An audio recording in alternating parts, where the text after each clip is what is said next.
Good evening, everyone. Welcome back to our Dharma with Streaming metaphor. Last week, we talked about the Three Dharma Seals, and we already discussed about the importance of these Three Dharma Seals. And we already start with the first Dharma Seal about the impermanence. So we understand that all things in this world are impermanent. Nothing will be there forever, including us. So because we understand about the impermanence, and that's why we cherish what we have right now, including ourselves, the things around us, the people around us, and also most important, time. Because time won't stop. So because time won't stop, it keeps on changing and passing. If we waste our time, we can't go back. So impermanence basically is a hope. It's a hope of changes. But the most important thing is that what action that we do to create a good hope, and vice versa, what action that we do to create a bad future.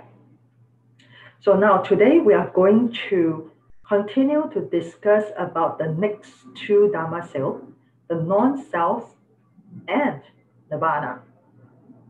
So I'm going to start with the non-self, teaching us how to cooperate non-self. Non-self does not mean that there's no me. It doesn't mean that. It actually says that there's no unchanged me.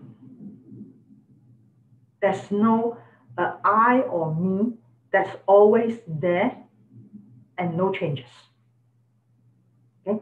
So the reason the Buddha emphasized the lack of an independent self is to help each one of us get past the self-centered devotions we normally feel towards our body and the deluded belief that this body proves that there is some absolute self, a great self.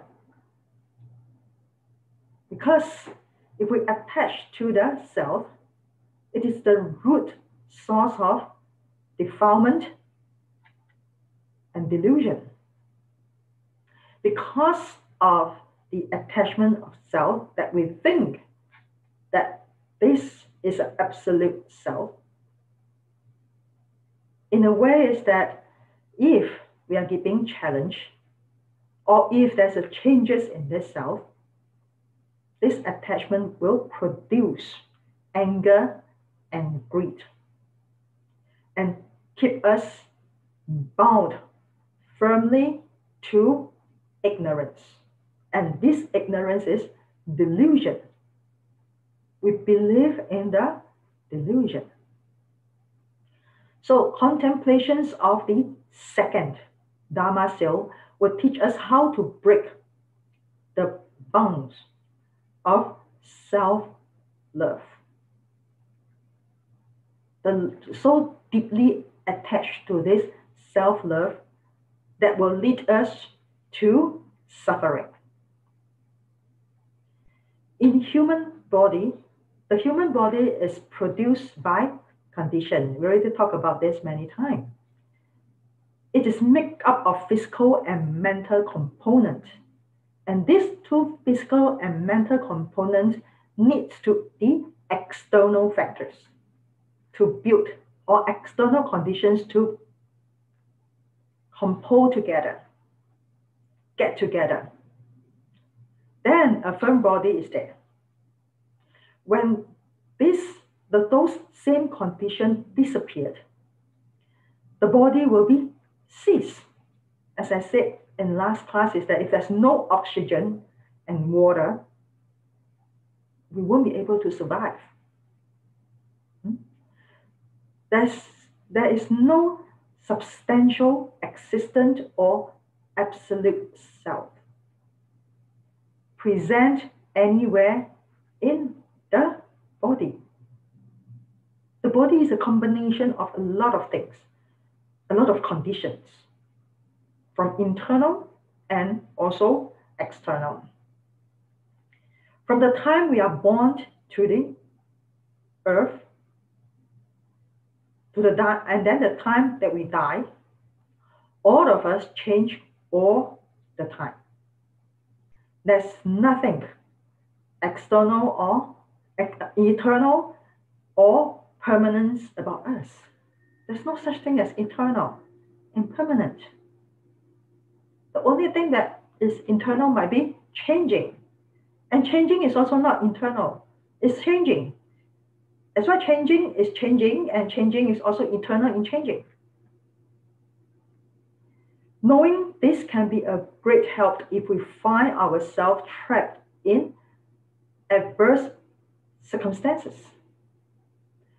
Contemplation of non-self can remove deep-seated and painful feeling. We will feel pain when we encounter a challenging situation. But when we are able to contemplate the non-self, it will help us to reduce the pain and even remove the pain. And also, when we are arrogant, when we contemplate on the non-self, it will let us understanding is that what we have, wealth, intelligence, health, what we have will also be impermanent. So there's nothing that we need to be arrogant. And also, if we understand about the non-self, when somebody threatens us, insult us, or defame us, we will get faster and easier to overcome this challenge. So in the great Stopping and Sings Sutra says, when there is no wisdom, we will perceive the self as real. And that's why we get so hurt. When we contemplate with wisdom, the self will be recognized as unreal. And this unreal means changing. We still have our dignity, but because that we do not want to keep on suffering, and we understand that dignity is also impermanence, then why do we continue to get angry? Continue to get sad?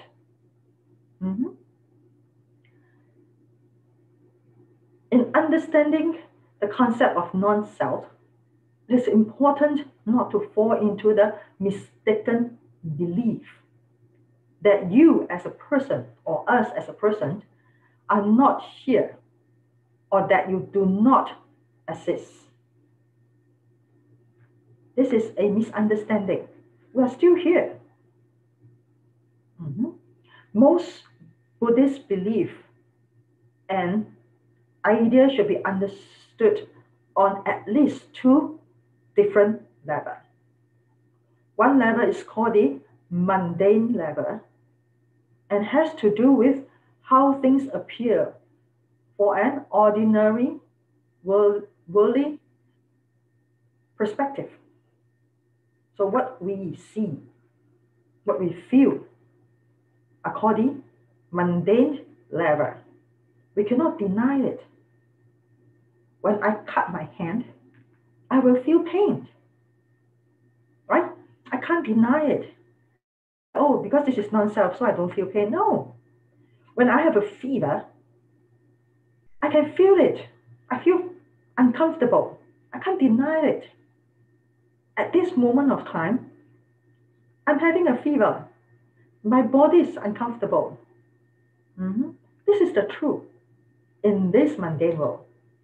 However, another level is called the Supra mundane level, which is concerned with the absolute and transcendent nature of reality. And this nature is called the impermanent and non-self. Because when I cut my body, I feel pain, but this pain will not be forever there. It will get better or worse, depends on how we treat it. At the same time is that if I have an absolute self, which means that won't change, if I cut it, the wound will not heal by itself. But because we have a non-self that our body keep changing, our cell keep changing inside our body, that's why we have the ability to heal it. And also how we treat it.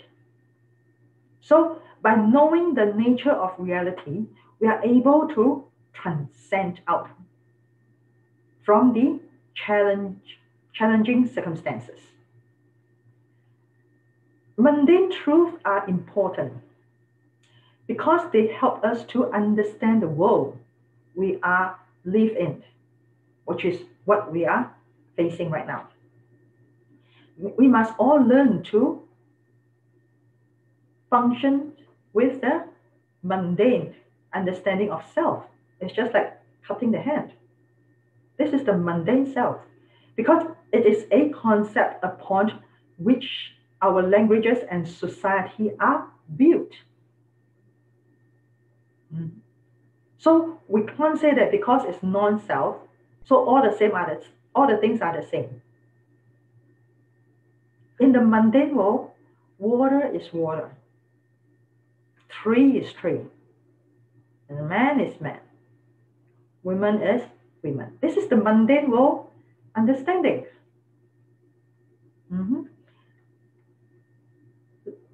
Non-self is a teaching which cooperates as the supra mundane level, a deeper understanding in this mundane world.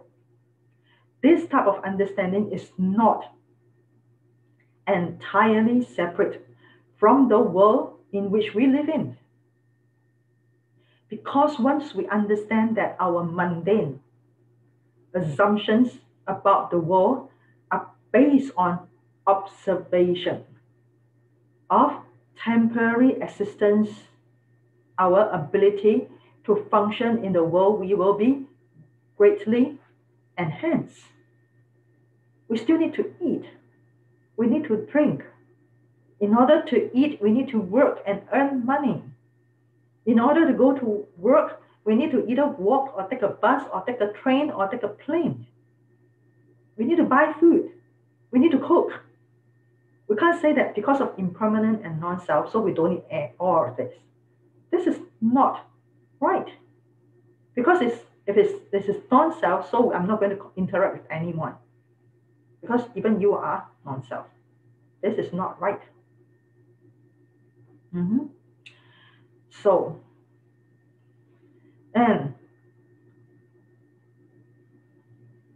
that's why the truth of non-self should be used when it can help us to understand life, but it should not become something that is used to distort life or an excuse to avoid life. And this is a situation with somebody that practiced the Dharma or the meditation that have a misunderstanding. They thought that in order to liberate out from the circle of birth and death and suffering, they should avoid the mundane world. They should not interact with people,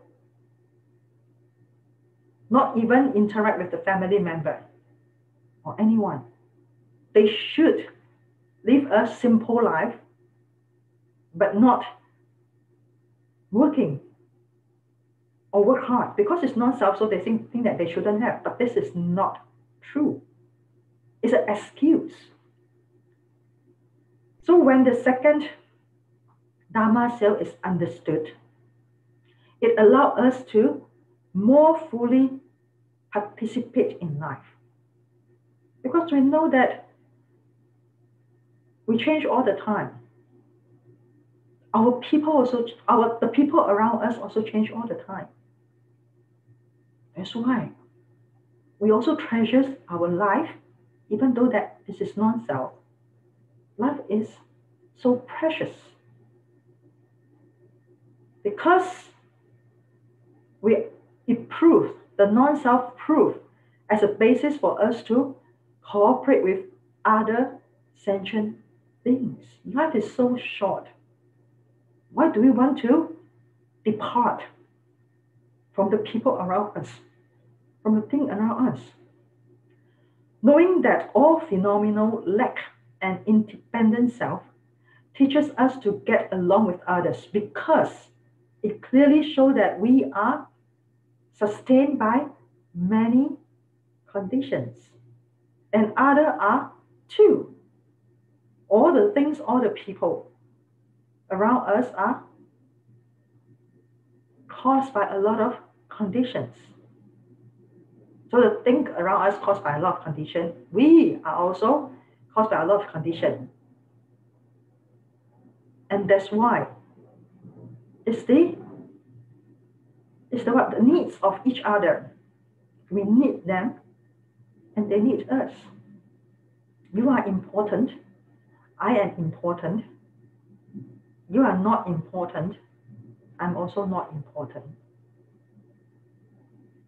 Because of you, I have this opportunity to teach the Dharma.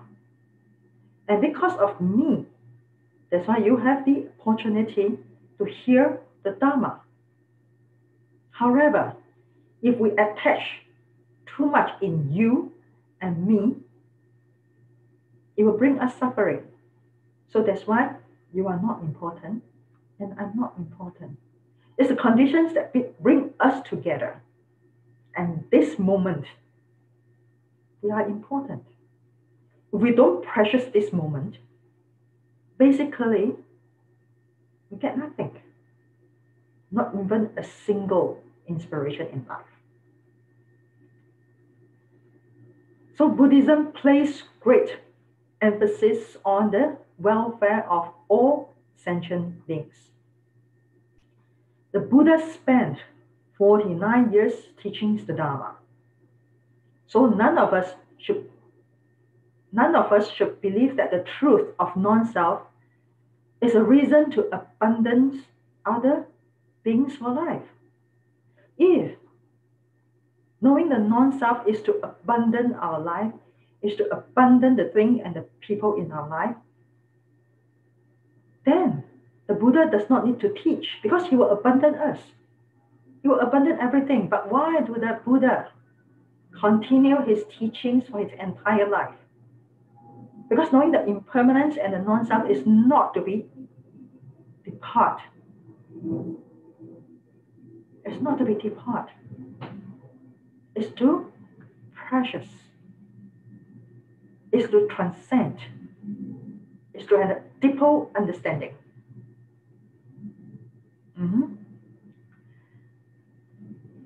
On the contrary, the second Dharma Seal is a reason to become involved in the community and live among other sentient beings. When we see others as ourselves, and others see us as part of them, and only then when we see each other equally, we will have fully understand the second Dharma Seal. Excuse me. So next, we'll continue the third Dharma Seal, which is the Nirvana. So, when we understand about the impermanence, the non-self, what is the reason to understand the impermanence of non-self? The goal is to achieve Nirvana. And what is Nirvana? Nirvana. Most people believe that Nirvana is attained only after death. Some people even think that Nirvana is a place to go after death. But actually, Nirvana is beyond birth and death. And it's also not a place to go. It is the state of mind where the attachments to self and phenomenal is extinguished. When we understand the truth of self and this phenomenal world, and no more attachment, this attachment will be distinguished. The stage where all afflictions and defilements are eliminated. No more affiliations and defilement in our mind. And the state of liberation from the circle of birth and death. No more fear and worry about birth and death. We are liberated out. It is the same way that a criminal loses his freedom by being arrested and cuffed. So too are sentient beings bound by the chains of greed, hatred, and ignorance. The Dharma can liberate us from this defilement and allow us or guide us to attain Nirvana. It's a state of liberation. So it's just like when we are in the life of challenge with a lot of things that cause us to feel stressed, unhappy, and anger. And when we overcome all these challenges, we understand that all these challenges are impermanent. We know that if we continue to cultivate good karma, circumstances, or actions, the situation will change. But if we look at this challenge in a negative attitude with fear, anger, frustration, of course, we won't be happy. Our mind will not be at ease. So life is an endless circle of challenges. But our intrinsic nature is a state of perfect peace. In us, there's a perfect peace. The challenges won't end. But what our nature will help us to find the perfect peace. And thus, if we want to attain the liberation and tranquility of Nirvana, we must realize it in the impermanence and non-self of all phenomenal. When we face with all the challenges, and when we have the fear, the anger, the unpleasant feeling, when we contemplate on the truth of impermanence and non-self, it will help us or lead us to the directions of peace of mind. And this is the liberation and tranquility of Nirvana. To be in Nirvana is to be beyond all time and space, all duality, all delusion, and all fear. Nirvana is the ultimate refuge of all life. It's in the life. It's not after life. We can achieve Nirvana in our life. even when we are alive. To understand the third Dharma seal is to understand that Nirvana is the pure Buddha nature in us. This is the center at the teachings of the Buddha. One does not need to wait for death to experience Nirvana, because Nirvana can be always pleasant in every time, any time, and any place. So Nirvana is the cessation of suffering, the cessation of defilement, the cessation of fear. Stop, distinguish of the negative energy or thinking in us. And why this negative in us, the negative energy in us? It is because that we believe in delusion. We believe that this self is real and it's a delusion. So when we cease delusion, we are in the path of Nirvana. And when we cease attachment to duality, it's in the path of Nirvana. And also, Nirvana is the cessation of the belief in an independent self, and the cessation of the birth and death of self. We no more attach to the self. When we no more attach to the self, when we get ease, the carefree feeling, then is the state of Nirvana.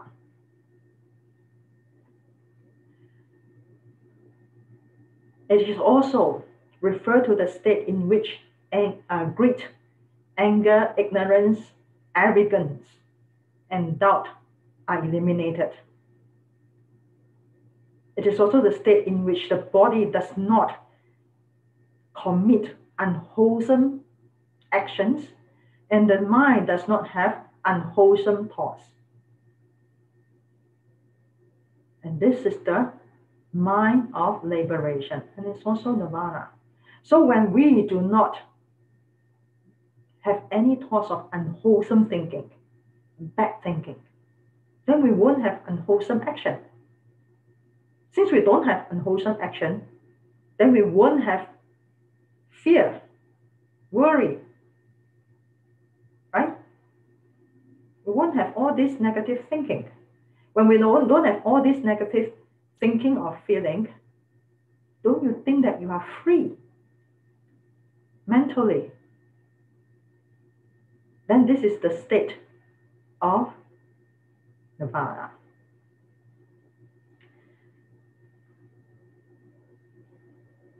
And when Buddhists understand the true meaning of Nirvana,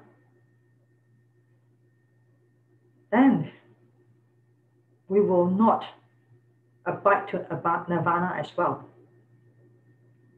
Because if we attach to Nirvana, we won't achieve Nirvana. When we attach to Nirvana, we will attach to the concept that there is a me will achieve Nirvana. So Nirvana become an absolute, and I will become an absolute. That's why there's an I, and there's a place, and there's a attachment. So in order to ultimately liberate out, we need to understand that even Nirvana. Nirvana is also impermanence and non-self. And when we recognize that even Nirvana is impermanence and non-self, this is the state of awakening. And when this person reaches to the state of awakening, and this person will be called the awakened being, which is the Buddha. It's just like when the Buddha enlightened under the Bodhi tree, he still have his physical body, but he enlightened. He enlightened, and that's why he has no attachment even to the enlightenment. When he has no attachment to the enlightenment or liberation or suffering, so all this negative energy or positive energy will not affect him. When nothing affects him, whether it's good or bad, when nothing affects him, he is in the stage of cessation, which is also the Nirvana.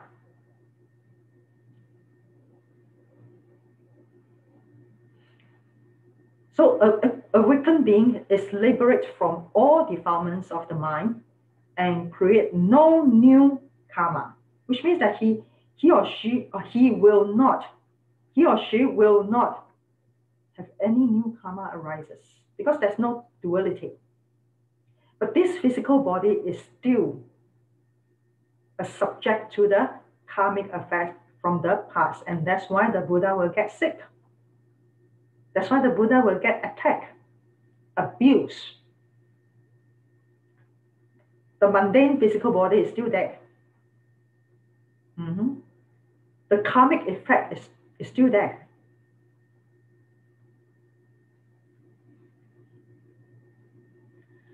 The other one is the without remainder,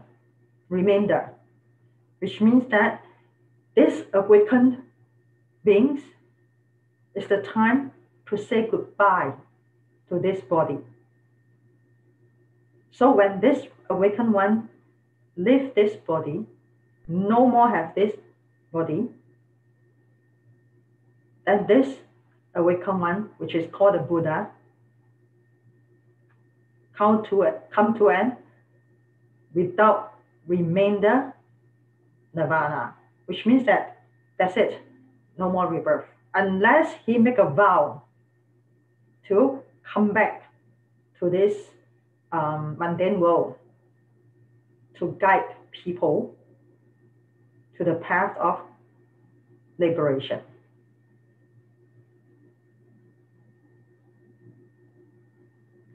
So Nirvana is also called the Dharma realm of all Buddha.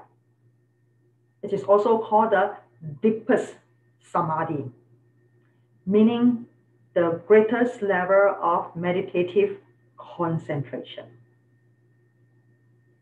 This person has to contemplate deeply in order to see the truth, to transcend the truth, and also to eliminate all karma. Eliminate attachment. Nirvana is a state of blissful purity that only the Buddha has fully attained. This Buddha, in this moment, this Buddha will not attach to anything, will not be bound to anything, and that's why it's a complete purity.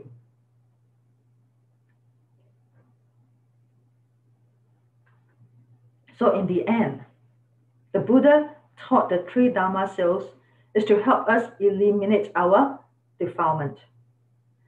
Contemplations of the Three Dharma Seal help us to overcome delusion, because of the Three Dharma Seal cut off delusion as its three primary point is to cut it off. They teach us to understand that all phenomena are impermanent and to get deeper understanding on the independent existence. All the same time, he taught us that the contemplating this truth should not lead us to despair, because all beings possess Buddha nature. So it's not something that will bring stress to us, that will bring no hope to us. It is something that brings us hope. It's not something that is pessimistic. It's something that's supposed to be optimistic and also productivity, progressive, active. It guides us to move on in our life in a positive way. And in the end, the Buddha, in the Lotus Sutra, the Buddha says, I speak of the Three Dharma Seals to benefit all beings in the world. The Buddha is helping us, guiding us, like a torchlight, like a lamp. He shows us the way. The only thing is, whether do we want to continue our path and then get our own lamp and torch and walk by ourselves.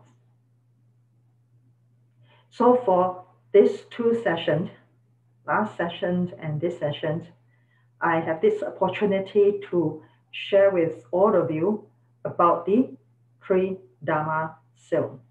And I hope that you are able to get some inspiration in understanding these Three Dharma Seals. And most important is that contemplating on it. The questions to you by yourself is, do I want to continue to punish myself in the feeling of suffering? We already have so much challenge around us, including our body. Why do we want to lengthen, extend our suffering?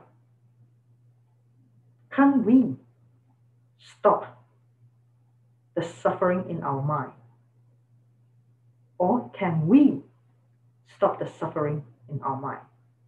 Or do you want to stop the suffering in our mind? So we already finished the discussions of the Three Dharma Seals, and the next session we are going to continue or start with the 12 links of dependent origination. In this 12 links of dependent origination, we will have a better understanding of why we are born in this world and why we have this challenging life in this life. Okay, thank you very much, and I will see you next session. Om Tho Pho.